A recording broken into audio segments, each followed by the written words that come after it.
Hi all, welcome to my YouTube channel PSC solutions.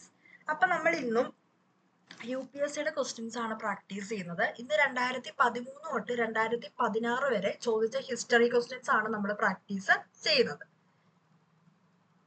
Okay, അപ്പൊ നമുക്ക് first ക്വസ്റ്റ്യനിലേക്ക് കിടക്കാം. With reference to Indian history, the members of the Constituent Assembly from the provinces were ഏതൊക്കെ അതായത് നമ്മുടെ constituent അസംബ്ലിയിലുള്ള members അവര് എവിടെ നിന്നുള്ള മെമ്പേഴ്സ് ആയിരുന്നു? അതായത് ഇന്ത്യൻ ഹിസ്റ്ററിയുടെ ഒരു ഇത് പറയുമ്പോൾ the members of the constituent assembly from the provinces, പ്രവിശ്യകളിൽ നിന്നുള്ള മെമ്പേഴ്സ് എങ്ങനെ ഉള്ളവരായിരുന്നു? Yes, elected by the provincial legislative assemblies. അതായത് ഓരോ പ്രവിശ്യകളിലും എന്തുണ്ട്? ലെജിസ്ലേറ്റീവ് അസംബ്ലീസ് ഉണ്ട്. അവിടെ നിന്ന് എലക്ട് ചെയ്ത ആൾക്കാരാണ് നമ്മുടെ കോൺസ്റ്റിറ്റ്യൂന്റ് അസംബ്ലിയിലെ മെമ്പേഴ്സ് എന്ന് പറയുന്നത്. The demand for the Tebaga peasant movement in Bengal was for. എന്തിനു വേണ്ടിയായിരുന്നു? ബംഗാളിലെ തേബാഗ പെസന്റ് മൂവ്മെന്റ് എവിടെയാണ് നടന്നത്? ബംഗാളാണ്. അത് എന്തിനു വേണ്ടിയായിരുന്നു? The reduction of the share of the landlords from 1/2 of the crops to 1/3. അതായത് 1/2 ആയിരുന്നു അവർക്ക് ക്രോപ്സിനകത്ത് ഉണ്ടായിരുന്ന ഷെയർ. ലാൻഡ് ഷെയർ എന്ന് പറഞ്ഞ 1/2 ആയിരുന്നു. അത് 1/3 ആക്കി കുറച്ചു. 2/1 ഉള്ളത് 3/1 കുറച്ചു. 1/2 എന്നുള്ളത് 1/3 ആയിട്ട് എന്താണ് കുറയ്ക്കുകയാണ് ചെയ്തത്. അതുകൊണ്ടാണ് അത് വന്നത്. അപ്പൊ തേബാഗ പെസന്റ് മൂവ്മെന്റ് നടന്നത് എവിടെയാണ്? ബംഗാളിലാണ്. The people of India agitated against the arrival of Simon Commission. Simon കമ്മീഷനെതിരെ നമ്മൾ പ്രതിരോധിക്കാനുള്ള കാരണം എന്തായിരുന്നു? there was no Indian member in the Simon Commission. Simon കമ്മീഷനകത്ത് ഒരൊറ്റ ഇന്ത്യക്കാരൻ പോലും ഉണ്ടായിരുന്നില്ല. Quit India movement was launched in response to the failure of. എന്തിന്റെ തോൽവിക്ക് ഒരു റെസ്പോൺസ് ആയിട്ടാണ് ക്വിറ്റ് ഇന്ത്യ മൂവ്മെന്റ് വന്നത്? ക്രിസ്പ് മിഷനാണ് അല്ലെ, 1942. അതിന്റെ ഒരു തോൽവിയുമായിട്ട് ബന്ധപ്പെട്ടാണ് ക്വിറ്റ് ഇന്ത്യ മൂവ്മെന്റ് വന്നത്.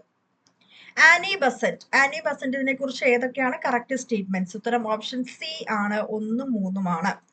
Responsible for starting the home rule movement. നമുക്കറിയാവുന്നതാണ്, ഹോം റൂൾ മൂവ്മെന്റുമായി ബന്ധപ്പെട്ടത് ആനി ബസന്റ് ആണ്. Once the president of the international congress, INCയുടെ പ്രസിഡന്റ് ആകുന്ന ആദ്യത്തെ വനിതയും ആരാണ്? ആനി ബസന്റ് ആണ്. ഇൽബർട്ട് ബില്ലുമായിട്ട് ബന്ധപ്പെട്ട കോൺട്രവേഴ്സി, വിവാദം എന്തായിരുന്നു? ഉത്തരം ഓപ്ഷൻ സി ആണ്, removal of disqualification imposed on Indian magistrate. നമ്മുടെ ഇന്ത്യൻ ജഡ്ജിമാരുടെ മേലുണ്ടായിരുന്ന ഡിസ്ക്വാളിഫിക്കേഷൻസ് അവർ നീക്കം ചെയ്തു. എന്ത്? ട്രയൽ ഓഫ് ദ യൂറോപ്യൻസിനെ അവർക്ക് ട്രയൽ ചെയ്യാം, വിചാരണ ചെയ്യാം എന്നുള്ളത് ഭയങ്കര വിവാദമായി. വൈറ്റ് മ്യൂട്ടിനി എന്നൊക്കെയാണ് അറിയപ്പെടുന്നത്. നമ്മൾ പഠിച്ചതാണ്, PSC പല പ്രാവശ്യവും ഇൽബർട്ട് ബില്ല് ചോദിച്ചിട്ടുണ്ട്. What was the objects of Queen Victoria's proclamation in 1858?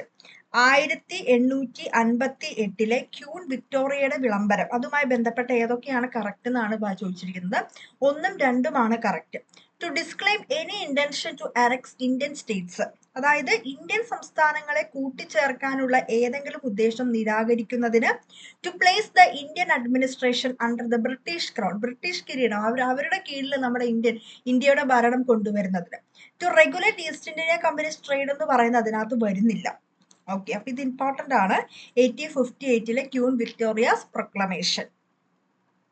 The 1929 session of International Congress is of significance in the history of the freedom movement.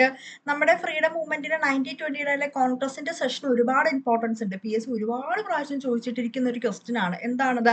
Attainment of പൂർണ്ണ സ്വരാജ്. നമുക്ക് പൂർണ്ണമായ സ്വാതന്ത്ര്യം വേണം എന്നുള്ള ലക്ഷ്യം അഡോപ്റ്റ് ചെയ്തത്, അംഗീകരിച്ചത് 1929 ഇന്റർനാഷണൽ കോൺഗ്രസിന്റെ സെഷനിലായിരുന്നു. ജവഹർലാൽ നെഹ്റു ആയിരുന്നു അതിന്റെ അധ്യക്ഷൻ എന്ന് പറയുന്നത്. The partition of Bengal made by Lord Curzon in 1905 lasted until. എന്നുവരെയാണ് നീണ്ടു നിന്നത്? 1905 ലോർഡ് കേഴ്സൺ പ്രഖ്യാപിച്ച partition of Bengal. King George V abrogated Curzon's act at the Royal Darbar in Delhi in 1911. 1911 എന്താണ്? അബ്രോഗേറ്റ് ചെയ്തു, നിരാകരിച്ചു ഇത്. അപ്പൊ അത്രയും കാലം വരെയാണ് അത് നിലനിന്നത്. നമുക്കറിയാം 1911 അത് റദ്ദാക്കി നമ്മൾ പഠിച്ചതാണ്. റാഡ്ഫിൽഡ് കമ്മിറ്റി എന്തിനു വേണ്ടി അപ്പോയിന്റ് ചെയ്ത്? സിമ്പിൾ ക്വസ്റ്റ്യൻ, നമ്മൾ എപ്പോഴും പഠിക്കുന്നതാണ്. Boundaries between India and Pakistan. With reference to the Rowlatt Satyagraha which one of the following statements is correct? ഏതൊക്കെയാണ് കറക്റ്റ് എന്നാണ് ചോദിച്ചിരിക്കുന്നത്. ഉത്തരം ഓപ്ഷൻ ബി ആണ്. 1ഉം 2ഉം ആണ് കറക്റ്റ്. 1ഉം 2ഉം. The Rowlatt act was based on the recommendations of the sedition committee. Sedition committee എന്ന് പറയുന്നതും റൗലറ്റ് ആക്ടിന്റെ മറ്റൊരു പേരാണ്. അത് ഓർത്തിരിക്കുക കേട്ടോ, നമ്മൾ അധികം കാണാത്തതാണ്. 1917 ഈ സെഡീഷൻ കമ്മിറ്റി പിന്നെ നിയമിക്കുന്നത്. പിന്നെയാണ് 1919 അവർ റൗലറ്റ് ആക്ട് കൊണ്ടുവരുന്നത്. In Rowlatt satyagraha Gandhiji tried to utilise the home rule league. അത് ഉപയോഗിച്ചു എന്നാണ് പറയുന്നത് ആ ഒരു സത്യാഗ്രഹം. ഇപ്പൊ 1ഉം 2 ആണ് അവർ ആൻസർ ആയിട്ട് കൊടുത്തിരിക്കുന്നത്. സൈമൺ കമ്മീഷനുമായിട്ട് അവിടെ ഒരു ബന്ധം അവിടെ വരുന്നില്ല. Which of the following was the economic critics of colonialism in India? ആരൊക്കെയായിരുന്നു കോളനി വൽക്കരണത്തെ വിമർശിച്ചത്? ഇവരിൽ ആരൊക്കെയായിരുന്നു? ഇവരെല്ലാവരും വരുന്നുണ്ട്. ദാദാഭായ് നവറോജി വരുന്നുണ്ട്, RC ദത്ത് വരുന്നുണ്ട്, രമേശ് ചന്ദ്ര ദത്ത്, G സുബ്രഹ്മണ്യ അയ്യർ. ഇവരെല്ലാവരും കൊളോണിയലിസത്തെ, അതായത് കോളനി വൽക്കരണത്തെ നല്ല രീതിയിൽ വിമർശിച്ചവരാണ്. നമുക്ക് ദാദാഭായ് നവറോജിയുടെ ചോർച്ചാ സിദ്ധാന്തം, ട്രെയിൻ തിയറി ഒക്കെ നമുക്ക് അറിയാവുന്നതാണ്. RC ദത്ത് നമ്മൾ കേട്ടിട്ടുണ്ട്. കൂടാതെ G സുബ്രഹ്മണ്യ അയ്യറും കൂടെ ഉണ്ട്. With reference to Congress socialist party consider the following statements. ഏതൊക്കെയാണ് കറക്റ്റ് എന്നാണ് ചോദിച്ചിരിക്കുന്നത്. നമുക്ക് ഉത്തരം തന്നിരിക്കുന്നത് ഓപ്ഷൻ ഡി ആട്ടോ. അതൊക്കെ കുറച്ച് ഡെപ്തിലുള്ള ക്വസ്റ്റ്യൻസ് ആണ്. The government of India act 1919 clearly defined. എന്തിനു വേണ്ടിയായിരുന്നു 1919 government of India act? The jurisdiction of the central and provisional governments. കേന്ദ്രത്തിന്റെ അതുപോലെ തന്നെ പ്രൊവിഷ്യൽ ഗവൺമെന്റ്സിന്റെ jurisdiction. Who of the following organized a march on the Tanjavur coast to break the salt laws in 1930? 1930 ഉപ്പു നിയമങ്ങൾ break ചെയ്യാൻ തഞ്ചാവൂരിൽ March organise ചെയ്ത ആരായിരുന്നു? C Rajagopala ആചാര്യ ആയിരുന്നു. With reference to the cabinet division, which one of the following statements is correct? Cabinet division ബന്ധപ്പെട്ട correct statement ഏതാണ്? ഉത്തരം option A ആണ്. only one ആണ്. It recommended federal government. Important ആട്ടോ, ഫെഡറൽ ഗവൺമെന്റ് അങ്ങനെ തന്നെ ചോദിക്കാം. ഫെഡറൽ ഗവൺമെന്റ് റെക്കമെൻഡ് ചെയ്ത് ക്യാബിനറ്റ് മിഷൻ ആണ്. പവേഴ്സ് ഓഫ് കോർട്സിന്റെ കാര്യം പറയുന്നില്ല. Which one of the following movements has contributed to a split in the International Congress, resulting in the emergence of moderates and extremists? ഏത് സംഭവത്തിന് ശേഷമാണ് കോൺഗ്രസില് മോഡറേറ്റ്സ് എന്നും extremist എന്നും മിതവാദികൾ എന്നും തീവ്രവാദികൾ എന്ന് പറഞ്ഞ രണ്ട് ഗ്രൂപ്പിലേക്ക് ചെന്നത്? സ്വദേശി മൂവ്മെന്റ് ആണ്. സ്വദേശി മൂവ്മെന്റ്. ഉത്തരം ഓപ്ഷൻ എ ആണ്. ദ സ്വദേശി and boycott adopted as methods of struggle for the first time. ആദ്യമായിട്ട് നമ്മൾ സ്വദേശി എന്നും ബോയ്ക്കോട്ട് ബഹിഷ്കരണം എന്നും പറയുന്ന രണ്ട് മെത്തേഡ്സ് നമ്മൾ ആദ്യമായിട്ട് അഡോപ്റ്റ് ചെയ്തത് എന്നായിരുന്നു? പാർട്ടീഷൻ ഓഫ് ബംഗാളിന് എഗനസ്റ്റ് ആണ്. ബംഗാൾ വിഭജനത്തിന് എതിരായിട്ടാണ് നമ്മൾ ആദ്യമായിട്ട് ഇതിലേക്കൊക്കെ എത്തുന്നത്. സത്യശോചക് സമാജ് PSC ചോദിക്കുന്നതാണ് അല്ലേ? an anti-caste movement in Maharashtra. മഹാരാഷ്ട്രയിൽ ഒരു ആന്റി കാസ്റ്റ് മൂവ്മെന്റ് ആയിരുന്നു. എവിടെയായിരുന്നു സത്യശോചക് Samaj? മഹാരാഷ്ട്രയായിരുന്നു. The Montagu Chelmsford proposals were related to എന്തുമായിട്ട് ബന്ധപ്പെട്ടതാണ്? കോൺസ്റ്റിറ്റ്യൂഷണൽ റിഫോംസ്, ഭരണഘടനാപരമായ പരിഷ്കാരങ്ങളുമായിട്ട് ബന്ധപ്പെട്ടതാണ്. എപ്പോഴും ചോദിക്കുന്നതാണ്. ഇതിനകത്ത് കേശവചന്ദ്ര സെൻ ഏതൊക്കെയായിട്ട് അസോസിയേറ്റ് ചെയ്തിരിക്കുമെന്നാണ് ചോദിച്ചിരിക്കുന്നത്. ഓപ്ഷൻ ബി ആണ്. 2ഉം 3ഉം ആണ്. ടാബർനാക്കിൾ ഓഫ് ന്യൂ ഡിസ്പെൻസേഷനും ഇന്ത്യൻ റിഫോംസ് അസോസിയേഷനുമാണ് വരുന്നത്. What was the main reason for the split in the International Congress at Surat in 1907? അതായത് 1907 സൂററ്റ് സ്പ്ലിറ്റ് മെയിൻ റീസൺ എന്തായിരുന്നു?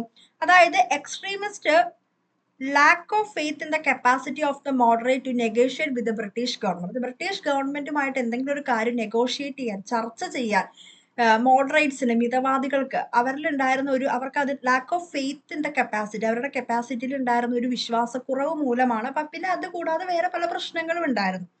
ഇതിനകത്ത് ഏറ്റവും കൂടുതൽ സ്യൂട്ടബിൾ ആയിട്ട് വരുന്നത് ഇതാണ്. The plan of Stafford Cripps envisaged that after the second world war. എന്തായിരുന്നു second world വാറിന് ശേഷം ആ പ്ലാൻ പറഞ്ഞത്? സ്റ്റാഫോർഡ് ക്രിപ്സ് പറഞ്ഞത് ഇന്ത്യക്ക് ഒരു ഡൊമിനിയൻ സ്റ്റാറ്റസ്, പുത്രിക പദവി കൊടുക്കും എന്നായിരുന്നു.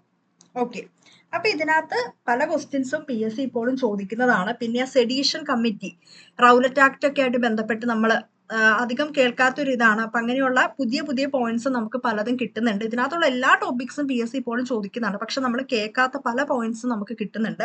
അപ്പൊ ഷുവറായിട്ടും ക്വസ്റ്റ്യൻസ് പ്രാക്ടീസ് ചെയ്യുക. അപ്പൊ ഹിസ്റ്ററി നമ്മൾ 1979 മോഡേൺ ഹിസ്റ്ററി ആട്ടോ എടുത്തത്. ഇപ്പൊ നമ്മൾ 2016 വരെ എത്തി. ഇനിയിപ്പോൾ നമുക്ക് 2024 വരെ 8 വർഷത്തെ ക്വസ്റ്റ്യൻ പേപ്പേഴ്സും കൂടെ ആൻസർ ചെയ്താൽ ഹിസ്റ്ററി, മോഡേൺ ഹിസ്റ്ററി കംപ്ലീറ്റ് ആവും. പിന്നെ മെഡീവൽ ഹിസ്റ്ററി ഉണ്ട്, പിന്നെ നമുക്ക് കോൺസ്റ്റിറ്റ്യൂഷൻ, എക്കണോമിക്സ്, ജോഗ്രഫി ഒക്കെ ഒരുപാട് ക്വസ്റ്റ്യൻസ് ചോദിച്ചിട്ടുണ്ട്. വളരെ ഡെപ്തിലുള്ള ക്വസ്റ്റ്യൻസ് വരെ ചോദിച്ചിട്ടുണ്ട്. അപ്പോൾ നമുക്ക് എല്ലാം പ്രാക്ടീസ് ചെയ്യാം. അപ്പോൾ ക്ലാസ് ഇഷ്ടപ്പെട്ടാൽ ഒന്ന് ലൈക്ക് ചെയ്യുക, ഷെയർ ചെയ്യുക, സബ്സ്ക്രൈബ് ചെയ്യുക. Thank you.